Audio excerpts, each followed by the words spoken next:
Hi, everyone. In this bonus episode of the Evidence-Based Birth Podcast, we're going to talk about the results of the ARRIVE study.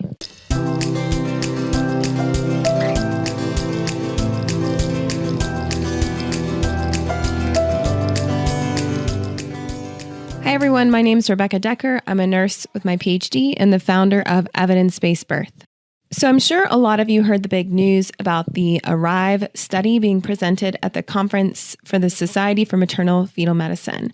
The ARRIVE study is called a Randomized Trial of Induction versus Expectant Management, and it was funded by the Eunice Shriver National Institute of Child Health and Human Development and conducted by the NICHD Maternal-Fetal Medicine Units. They wanted to look at the effects of elective induction at 39 weeks, and their primary purpose of doing the study was to look at the effects of this practice on a combined measure of newborn death and illness. A secondary reason was they wanted to look at the effects on the cesarean rate. So many people all over the United States were inducing moms at 39 weeks. It was becoming so common that they wanted to do a randomized trial to find out the effects. There have been some smaller randomized trials on this topic with mixed findings, and now ARRIVE was the largest study of its kind. The ARRIVE study took place at 16 different hospitals across the United States. There were hospitals in Alabama, California, Colorado, Illinois, New York, North Carolina, Ohio, Pennsylvania, Rhode Island, Texas, and Utah. Most of these were university hospitals. You could only be eligible to be in the study if you met a long list of criteria, including being a first-time mom, pregnant with a single baby at 38 weeks, and you had to have accurate dates confirmed with an early ultrasound. You were not allowed to be included in the study if you're planning a cesarean or if you wanted an induction before 41 weeks, or if your baby was breech, or if you had any signs of labor, or if you had a stillbirth, placenta previa, active bleeding, ruptured membranes, low fluid, growth restriction, HIV positive, or any other major medical illness such as diabetes, high blood pressure, or kidney disease. So this was a low-risk sample. Somebody asked me, why would the researchers want to exclude people who wanted an induction before 41 weeks? That's because in order to agree to be in the study, you had to be willing to be induced at 39 weeks or to wait until 40 weeks and 5 days to be induced, unless an induction became medically necessary. So you had to be willing to give up your choice on the matter. They screened 50,581 people to see if they would be eligible, and 27,600 were not eligible. Out of the more than 50,000 people that they screened, only 22,981 were eligible. And out of those 22,981 who were eligible, nearly 17,000 people refused to take part in the study, even though they were offered a free case of diapers and a $30 Target gift card. People might have refused to participate in the study if they were opposed to a 39-week induction, or on the other hand, maybe they didn't want to wait until 40 weeks and 5 days to be induced. Maybe they knew they wanted an elective induction. It will be interesting to see if the researchers collected data on reasons for refusal to participate. If most people refused to participate because they preferred to avoid an early induction, this would leave mostly people who wanted an early induction or didn't care in the study.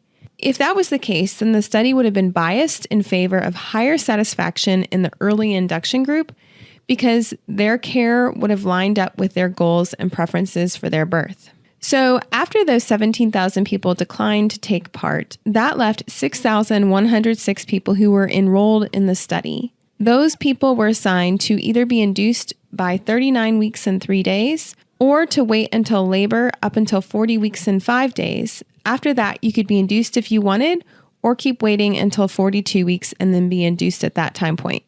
In the early induction group, if they had an unfavorable cervix, they did cervical ripening first, followed by an induction with Pitocin. So from now on, I'll call the induction group the early induction group, and I'll call the group that waited at least until 40 weeks and 5 days before being induced the Expectant Management group. Other than what I just told you, we don't know that much about how they treated the early induction group and the Expectant Management group because the actual paper hasn't been peer-reviewed or published yet. All we have is info that was presented last week at the Society for Maternal-Fetal Medicine, and we have a brief summary of their methods that's listed on clinicaltrials.gov.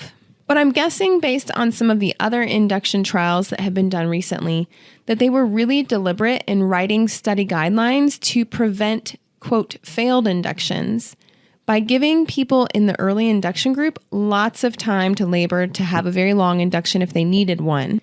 In the real world, some hospitals and some staff, there's a lot more pressure to get the baby born quickly. Inductions might be done differently in the real world, and you might be more likely to have a failed induction in the real world that ends in a cesarean. But in this study, the researchers and hospital staff were probably really, really careful to give people who were induced every chance at a vaginal birth. This is a good thing, and it's something that would be nice if we saw more often in the real world. The researchers reported that adherence to the study was high. It was about 95% in both groups, meaning that the early induction group was induced almost all of the time by 39 weeks and 3 days, or at least they started the induction by that time point. And the expectant management group waited until at least 40 weeks and 5 days before being electively induced. In terms of how many people in the expectant management group got an induction at 40 weeks and 5 days or needed a medically necessary one before that time point, this will be really important information for us to find out when the study is published. Because if most of the people in the expectant management group had an induction, either a medically necessary one before 40 weeks and 5 days or an elective one at 40 weeks and 5 days, then what this study was effectively doing was comparing induction at 39 weeks and 3 days with induction a little bit later. This study is not able to compare induction to spontaneous labor. Instead, you're comparing induction to expectant management until the end of the 40 weeks. We could also say that they were comparing induction to waiting. Waiting sometimes ends in a spontaneous labor, but it can frequently end in a medically necessary induction or an elective induction later on. In the past, other researchers have found that when you compare induction to waiting to expectant management, then the induction group does end up with a slight decrease in the cesarean rate. Researchers aren't really sure why, but in the past they've proposed that perhaps physicians are more comfortable supporting spontaneous or induced labors at 39 weeks. As gestational age increases, physicians may increasingly prefer surgical birth. In other words, physicians might not be as quick to jump to a cesarean at 39 weeks because they have more of a sense of control and less anxiety when they're inducing at 39 weeks. So that's one possibility that researchers in the past have proposed about why earlier inductions might have lower cesarean rates than spontaneous labor or inductions at later gestations. Another reason the cesarean rate might be slightly lower with an induction at 39 weeks is because there's less time for the mom to develop complications such as preeclampsia. Because of previous research findings on this topic, I wasn't surprised at all to find out that the ARRIVE investigators found a slightly lower cesarean rate in the early induction group. There was a 22.2% cesarean rate in the expectant management group and an 18.6% cesarean rate in the 39-week induction group. This is a 3.6% reduction in the risk of cesarean. This is similar to what we found about 20 years ago in the big Hannah post-term trial, where they compared induction at 41 weeks to expectant management, which could either end in induction or spontaneous labor later on. Overall, the Hannah post-term trial also found a slight decrease in the cesarean rate if you were induced at 41 weeks instead of being expectantly managed. But in later analyses, when they looked more closely at the people in the study and what actually happened to them, they found that cesarean rates were only lower in the 41 induction group when compared with being induced later on. People who were expectantly managed and went into labor spontaneously did not have a higher cesarean rate. What we think happened in that study is that longer pregnancies meant more opportunities for potential complications to show up that prompt providers to recommend a cesarean. If you induce earlier, before the mother develops complications, then you have more straightforward cases in the early group. In the ARRIVE study, I would hope to eventually see in the publication the breakdown of what the medical indications for cesarean in both groups actually were. Now, their primary goal of this study was to look at a combined measure of newborn death and illness. An important finding of this study was that there was no difference in deaths in either group. They measured perinatal death, which is a combined measure of stillbirth and newborn death. However, this study was too small to look at this outcome. This is because fetal and newborn deaths at 39 and 40 weeks are so rare but a study with 6,000 people is still too small to see if there's an effect on this outcome. As I said earlier, the primary outcome that they planned in advance to look at was something called the composite score, which was a combination of a whole bunch of different infant outcomes, including death, for which we've already said there was no difference, very low APGAR scores, needing CPR at birth, brain damage, seizures, infection, and a few other problems for babies. The percentage of babies who experienced one of those outcomes was 4.4% in the early induction group and 5.4% in the expectant management group. But this was not a statistically significant finding. This means that technically there was no difference between groups. If you hear anybody say that there was a difference and that it was better for newborns to be born earlier in the study, that is just not correct. I've already heard people incorrectly state there was a slight difference, but that's not accurate.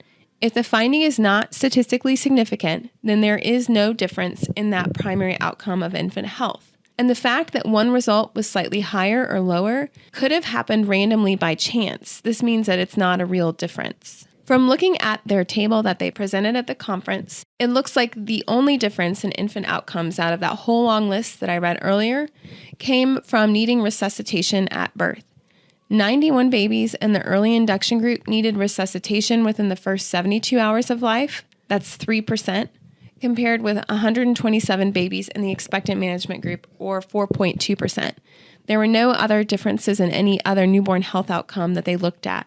So I've already said that they found that it lowered the cesarean rate to be induced early. One other difference in maternal outcomes between groups was that fewer women in the early induction group got preeclampsia, which makes sense because most of them were induced before preeclampsia had a chance to happen.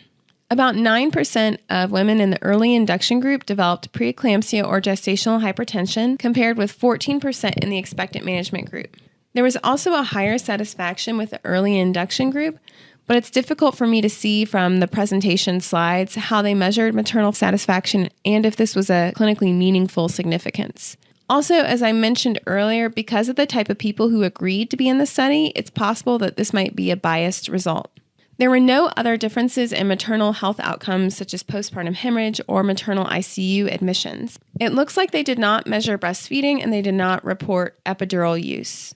So what are my thoughts about the study's findings, that they found a lower cesarean rate in the early induction group? Well, my main thought is that it's all about context. You have to keep in mind that these were people giving birth in a heavily medicalized model of care. These people probably wanted a medicated birth. They didn't give the percentage of women who had epidurals, but it's likely that most of the people in the study, regardless of which group that they were in, probably were mostly cared for by physicians, had Pitocin and continuous fetal monitoring, and epidurals. So basically what this study found is if you're giving birth in the medical model of care, being electively induced by your OB at 39 weeks might lower your risk of cesarean by about 3 to 4%. The benefits of a lower cesarean rate with an early induction are probably greater for people who are at an increased risk of developing pregnancy complications and less important for people who are at lower risk for developing a complication like preeclampsia. Also, if you want a medicalized birth, being induced at 39 weeks instead of 40 weeks may make you more likely to be satisfied with your experience, which kind of makes sense because for people who want a birth in the medical model, they don't usually want to have to put up with the uncertainty of when will I go into labor or how much longer will I be pregnant. There's probably something satisfying about getting your baby earlier and not being pregnant as long. So there are a lot of caveats though with this study. First of all, when I say the word generalizable, that means we're talking about whether or not we can apply the results to different groups. First, the results are probably not generalizable to women who want the midwifery model of care, or to women who want to avoid a highly medicalized birth. Also, the results are not generalizable to people who have given birth before because the study only included first-time moms. This study is also not generalizable to people who give birth in hospitals where having a long labor or a long induction greatly increases your risk of cesarean. There are some providers and institutions that have very high rates of failed induction because they are not patient with inductions. That is not what happened in this study. They were very patient with these people during their inductions. So you cannot apply these results to providers who have high rates of failed induction. People who are very motivated to avoid a cesarean and who want to avoid a lot of interventions will probably be much more satisfied if they don't have to have an induction, which can be a very aggressive medical intervention. Also, in terms of context, there are a lot of things that women who don't want a medicalized birth can do that will lower their risk of cesarean much more than an induction would. So, for example, in the ARRIVE study, they said that the number needed to treat was 28. How you get that number is you divide 1 by the absolute difference between study groups. So 1 divided by 3.6% gives you roughly 28. This means that 28 people giving birth in a medical model of care would need to be induced electively with cervical ripening and Pitocin at 39 weeks in order to prevent 1 cesarean. From reading the Twitter feed of physicians at the conference, it seemed like a lot of the attendees were really wowed by this result. But I thought it was interesting because there are a lot of simpler, cheaper things that you can do to lower your risk of cesarean by a lot more than that. For example, there was a randomized trial conducted by Regaya et al., all about walking around during the first stage of labor instead of being confined to bed. The researchers found that this lowered the cesarean rate from 16% to 5%. That is a number needed to treat of 9. You would only need to walk 9 women around in the first stage of labor to prevent 1 cesarean. Remember, with the ARRIVE study, you'd need to induce 28 women at 39 weeks in order to prevent 1 cesarean at 40 weeks or later. Walking is free, easy, and non-invasive. Inductions can be quite the opposite.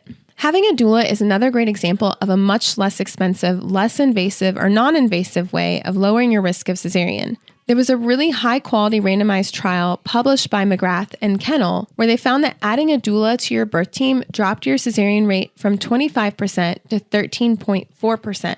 That is a number needed to treat of 9. So you'd need to give 9 families a doula in order to prevent 1 cesarean. There was another randomized trial recently, although it was very small, that looked at giving women extra time to push with an epidural. So instead of giving them 3 hours, they got 4 hours.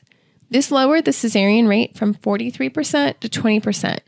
That's a number needed to treat of 4. You'd only need to give 4 people who reached 3 hours of pushing with an epidural 1 extra hour in order to prevent 1 cesarean. The largest trial in water birth was published in 2013.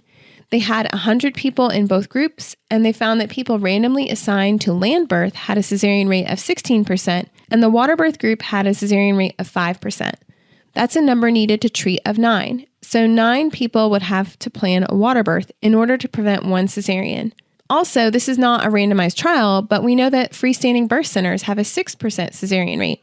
We do know that if you plan a birth center birth and your labor is not usually electively induced because they don't do inductions at birth centers, but somehow they manage to keep their cesarean rate right around 6%. So if you don't want a medicalized birth, this ARRIVE study probably doesn't apply to you, except for the fact that elective induction helps to prevent preeclampsia. That would probably be true in any population. If you give birth early, you probably won't get preeclampsia later. That's just an avoidable fact. But there are so many other ways we could use to lower the risk of cesarean that don't involve inducing everybody at 39 weeks. So it seems to me there was also a Hawthorne effect in this study. This is a type of bias, also known as the observer effect. A lot of people have noted on social media that this study's cesarean rates were really low in comparison with the typical, quote, low-risk cesarean rate in the United States that usually hovers around 27%. What the observer effect means is that people in this study in these academic medical centers probably changed their behaviors due to the simple fact that they knew they were being closely watched by the researchers. So they're probably more patient with women, especially those in the early induction group. They probably gave them lots and lots of time to labor and push and did everything they could to ensure that the induction would be successful. This doesn't totally invalidate the results, but it is an interesting finding in and of itself because it shows that if we could just enroll every hospital in the country in a study to watch them, really watch how they care for each individual patient, the cesarean rate might go down by quite a lot. A lot of this watching was probably also watching the staff to make sure they didn't prematurely call a labor failure to progress and to make sure they were all following the latest ACOG guidelines on supporting longer labors and longer inductions. In fact, there recently was a study done on lowering the cesarean rate doing just that, following the latest guidelines. In 2016, 3 hospitals decided to do a research study. They did a pre-protocol change period where they just did their normal care. And then at one point, they started implementing ACOG's guidelines about preventing cesareans. How they implemented the guidelines was that the doctors were all required to follow new guidelines for when you could diagnose, quote, arrested labor. Doctors were not allowed to diagnose arrested labor prematurely, so that gave people more time to labor. They also trained all the nurses in labor support and how to help women with positioning during labor and with birth balls. They found that they lowered the low-risk cesarean rate from 28% to 20%.